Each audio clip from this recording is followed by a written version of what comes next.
मोहब्बत की कीमत और जुल्म की इंतहा। जब बेटी पुकारे तो सुनना जरूर, जब बेटी पुकारे तो सुनना जरूर, कहीं जुल्म सहकर न हो जाए तुमसे दूर।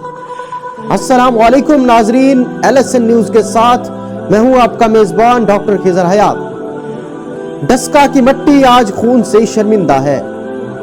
एक ऐसा वाकया जो इंसानियत के माथे पर बदनुमा दाग बन गया है। 7 माह की हामला खातून जो मोहब्बत की निशानी थी, अपने ही ससुराल की बेरहमी का शिकार बन गई। ये औरत जो अपने शोहर के ख्वाबों की ताबीर थी, उसका जुर्म सिर्फ ये था कि वो मोहब्बत की अलामत थी। लेकिन उसकी सास जो उसकी सगी खाला भी थी और 2 नंदों ने मिलकर उस पर जुल्म के पहाड़ तोड़ दिए। ना सिर्फ उसका गला काटा बल्कि उसके सर को चूल्हे पर जलाया गया। उसके जिस्म के टुकड़े करके बोरी में डालकर नहर में फेंक दिया गया।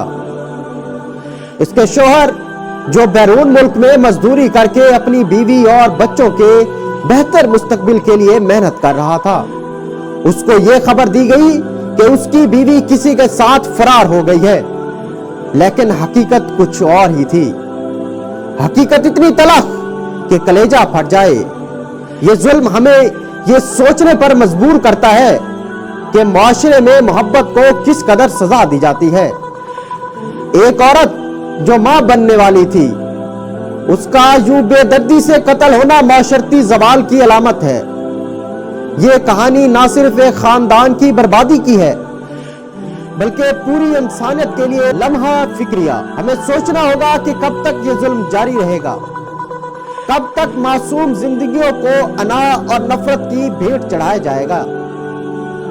मोहब्बत जो दुनिया का सबसे खूबसूरत हकीकत है, अगर ऐसी नफरत का शिकार हो जाए तो ये हमारी इज्तिमाई नाकामी है।